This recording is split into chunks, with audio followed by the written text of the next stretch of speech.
మీ మోకాల నొప్పులకు ఎటువంటి సర్జరీ లేకుండా ఎపియాన్ పెయిన్ క్లినిక్ అందిస్తున్న అత్యాధునిక చికిత్స. ఈ కాంటెక్స్ట్ లో మీరు ఇంతమంది స్టార్స్ ని ట్రీట్ చేశారు ఏఐజీలో. చాలా మంది top most stars of the country ఇక్కడికి వచ్చారంటే మీ దగ్గరికి వస్తారు. దీనికోసం కూడా వచ్చిన వాళ్ళు ఉన్నారు.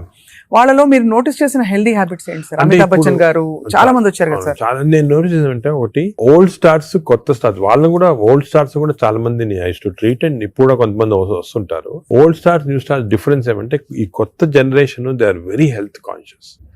కొంతవరకు ఓవర్ హెల్త్ కాన్షియస్ అనొచ్చు. చాలా మంది కొత్త జనరేషన్ అంటే మన రామ్ చరణ్ ఆ గ్రూప్ లో they are very health conscious. బాగా ఎక్సర్సైజ్ చేస్తున్నారు, డైట్ బాగా మెయింటైన్ చేస్తున్నారు, వాళ్ళకి హెల్త్ అడ్వైజర్స్ ఉన్నారు. కొన్నిసార్లు కొంతమంది ఓవర్ వెళ్ళిపోతారు. అంటే మరి టూ మచ్ ఆఫ్ ఎక్కువ ప్రోటీన్ కూడా మంచిది కాదు. నార్మల్ గా 1 gram per kg body weight అంటాము. కొంతమంది 2-3 grams. Now there is a fashion 3 grams per kg body. అది మంచిది కాదు.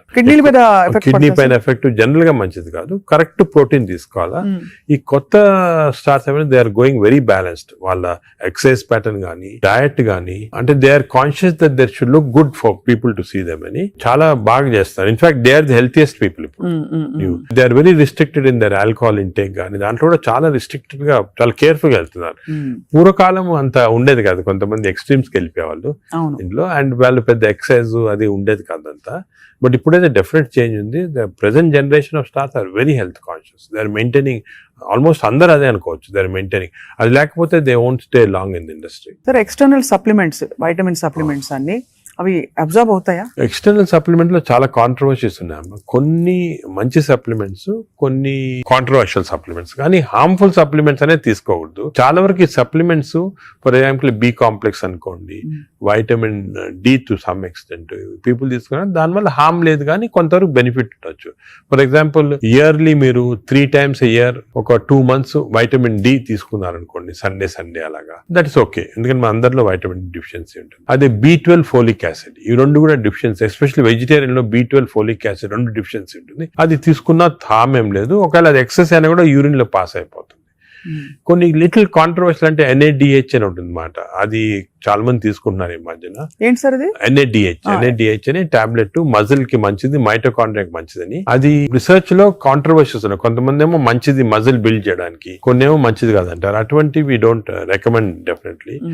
But some things like curcumin అనుకోండి, అంటే మనం ఫుడ్ లోనే వచ్చేస్తుంది కర్క్యూమిన్, అది మంచిది తీసుకోవటము. వైటమిన్ K అని ఉంది ఒకటి, వైటమిన్ K, అది వైటమిన్ K2 కొత్తగా వచ్చింది, అది కూడా కొంచెం కాంట్రవర్షియల్. అలాగా చాలా సప్లిమెంట్స్ వస్తున్నాయి. నేను అనుకునేది natural food, correct amount of protein, that is very important. తీసుకుంటే సప్లిమెంట్స్ పెద్ద అవసరం. అంటే మనకి సోర్సెస్ సార్, ఇప్పుడు ఒక చిన్న ప్రాబ్లం, సొసైటీకి ఉండే ప్రాబ్లం, వెజిటేబుల్స్ పెస్టిసైడ్స్ వేసేస్తారని, ఎక్కడ పండిస్తారు, పటాన్ చెరువు దగ్గర అని నీళ్లు వచ్చేస్తాయి, మురుగు నీళ్లు దానిలో పండిస్తారంటారు.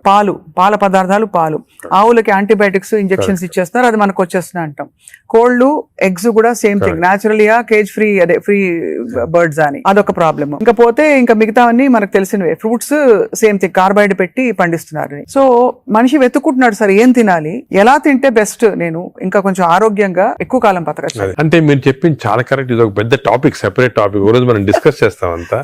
హౌ టు, మనకి సొసైటీలో అన్ఫార్చునేట్లీ ఇప్పుడు ఎస్పెషల్లీ సిటీస్ లో, ఈ ఊర్లలో అంత ఎక్కువ లేదు, సిటీస్ లో ఎక్కువ ప్రాబ్లం ఏమంటే ఈ contamination of food of various types, eggs నిచ్చి, మిల్క్ నిచ్చి, వెజిటబుల్స్ నిచ్చి, అన్ని దాంట్లో ఇట్స్ కమింగ్. సో ఎలాగ ఐడెంటిఫై చేసి how to go to organic. ఇప్పుడు ఆర్గానిక్ అనేది అందరికి అడ్వైస్ చేసాం, చాలా కష్టం, కాస్ట్ ఫ్యాక్టర్ ఒకటి, and agriculture can't sustain by just organic without this thing. అదే విధంగా మిల్క్ అనుకోండి, మిల్క్ లో మన ఫీడ్స్ లో మనకి మిల్క్ కి ఫీడ్స్ ఇస్తారు కదా, ఆవులకు ఫీడ్స్ వచ్చిన దాంట్లో ఆఫ్లోటాక్సిన్ అనే టాక్సిన్ కూడా వస్తా ఉంది. ఆ టాక్సిన్ వల్ల కొన్ని డ్యామేజ్ వస్తాయి. ఎగ్స్ కూడా కేజ్డ్ బర్డ్స్ గానీ, ఇవన్నీ కూడా మనకి డెఫినెట్లీ దెర్ ఈస్ కన్సర్న్. కొంతవరకు those who can afford it, organic food గానీ, ఇంట్లో గార్డెన్ చేసుకోవడం, గార్డెన్ ఫుడ్ తీసుకోవటం గానీ, అలాగే విధంగా పౌల్ట్రీ కూడా అలా చేయటం గానీ. ఫిష్ లో కూడా there is a ways of seeing that you don't get in to. ఈ ఫిష్ లో చెప్పేది micro plastics the problem. Fish అంటే of course oils to some extent మనం we can can take Some kind of poly care. Unsaturated poly తీసుకోవచ్చు. అదే విధంగా yoghurt కూడా care తీసుకొని చేయొచ్చు. సో ఇది డెఫినెట్ గా ప్రాబ్లమ్ మిడిల్ క్లాస్ పర్సన్ కి ఇప్పుడు అవును మన హై క్లాస్ ఫుడ్ దొరకాలంటే నాట్ ఈజీ, చాలా కష్టము. మనం as a society we should start thinking how to do it, how as we can అని నేను దీని గురించి చాలా ఆలోచిస్తుంటాను.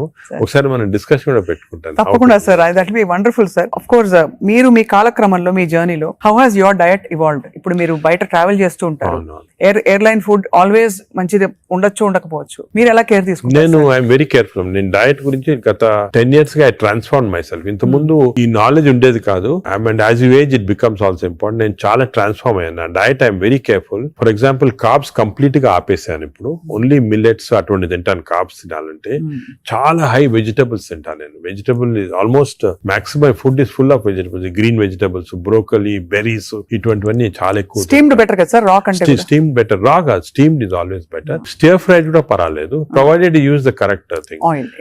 ఇంకోటి ఏమంటే add a lot of Apple cider vinegar ఉంటుంది కదా, అది కూడా చాలా మంచిది. యాడ్ టు ద వెజిటబుల్స్ అటువంటివి. అది I eat of course eggs ఒకటి, ఐ సర్టన్లీ యోగట్ చాలా ఎక్కువ. ఇంతకుముందు నేను తినేవాడిని కాదు, ఇప్పుడు I realize the importance. Yogurt ఒకటి, ఫిష్ ఒకటి. As far as possible meat avoid చేస్తాను నేను కంప్లీట్ గా. ట్రావెల్ అప్పుడు ప్రాబ్లం వస్తుంది. That's why I don't eat in the flights లో నేను లాంజెస్ లో తింటా. The food in the lounges are better than in the flights. Definite different, fresh ఉంటాయి. Plus you can select what you want to eat. కొన్ని lounges లో you can actually order what you want to eat. You can tell them you make me stir fried vegetables, తీసుకుని అలా తినొచ్చు. Versus airline in the airport కదా, in the flights foods are very not very good. Most of them are process food కాబట్టి మంచిది కాదు. మరీ long గా you can't avoid అంటే వేరే కానీ, but better to eat out side the flight. మనం వెస్టర్న్ కంట్రీస్ లో కొంతవరకు ఈ ఫుడ్ అనేది మిక్స్ చేయటం మంచిది. మన ఫుడ్ వెస్టర్న్ ఫుడ్ అది. సో వెన్ ట్రావెలింగ్ ఎక్కువ, it's always good that you eat some westernise. For example Mediterranean tomatoes అనుకోండి, చాలా మంచిది అది. మెడిటరేనియన్ డైట్స్ చాలా మంచిది, మెడిటరేనియన్ బేస్డ్ డైట్. అవి మనకి ఆపర్చునిటీ వెన్ గో అవుట్ దొరుకుతాయి అన్నమాట అది. సో అలాగా మిక్స్ చేయటం వల్ల, so I learn now to be very careful. ఎందుకంటే I think food is essential not only for your physical fitness, ఈ ఫ్యాటీ లివర్ రాకుండా ఉంటాం, మెంటల్ ఫిట్నెస్ కూడా ఫుడ్ చాలా ఇంపార్టెంట్. అది ఆఫ్ కోర్స్ సార్, అదే కదా సార్. సార్ ఫ్యాటీ లివర్ కి అయితే మొత్తానికి మెడికేషన్ ఉందా? ఆఫ్ కోర్స్ అదర్ దెన్ అంటే లైఫ్ స్టైల్ దగ్గర మనం ఆగాం. లైఫ్ స్టైల్ ఫుడ్ ఇలా ఉంది. లైఫ్ స్టైల్, ఫుడ్, ఎక్సర్సైజ్, ఈ 3 things ఆర్ చాలా వరకు కవర్ అవుతుంది. ఇది కాకుండా చాలా మంది ఆల్రెడీ వచ్చింది ఫ్యాటీ లివర్, లేకపోతే దే కెనాట్ ఫాలో అని మంచి మెడిసిన్స్ వస్తున్నాయి. ఒక మెడిసిన్ సారోగ్లిటజార్ అని, మన ఇండియన్ మెడిసిన్ సారోగ్లిటజార్ వచ్చింది. అది ఇప్పుడున్న డ్రగ్స్ కి అది బెస్ట్ డ్రగ్, అది మేము యూజ్ చేస్తున్నాము. ఇదే కాకుండా దేర్ 2 new drugs, రెస్మెట్రాన్ అని వచ్చింది. అది ఇంకా ఇండియాకి రాలేదు, వస్తుంది. అది ఫ్యాటీ లివర్ స్పెసిఫిక్. కొన్నిసార్లు కొంచెం vitamin E some times helpful గానీ, చదివాను సార్ ఎక్కడో వైటమిన్ ఈ లో ప్రాబ్లం అంటే ఎక్కువ తీసుకుంటే టాక్సిటీ కూడా వస్తుంది, అండ్ సైడ్ ఎఫెక్ట్ హార్ట్ గానీ అటువంటి సైడ్ ఎఫెక్ట్స్ రావచ్చు వైటమిన్ ఈ. అదే విధంగా ఇప్పుడు కొత్త గ్రూప్ ఆఫ్ డ్రగ్స్, ఇది కూడా చాలా ఇంపార్టెంట్. కొత్త గ్రూప్స్ ఆఫ్ డ్రగ్స్ వచ్చాయి, GLP-1 అగనిస్ట్ అని. చాలా మంది they are using it for fat, అంటే ఒబెసిటీ తగ్గించడానికి, డయాబెటీస్ తగ్గడానికి. ఒక ఇంజెక్షన్ మీరు వినుంటారు, పేరు మంజోర్ అని. ఇండియాలో కూడా కరణ్ జోహర్ తీసుకున్నారు కదా సార్, పక్కగా అయిపోయాడు.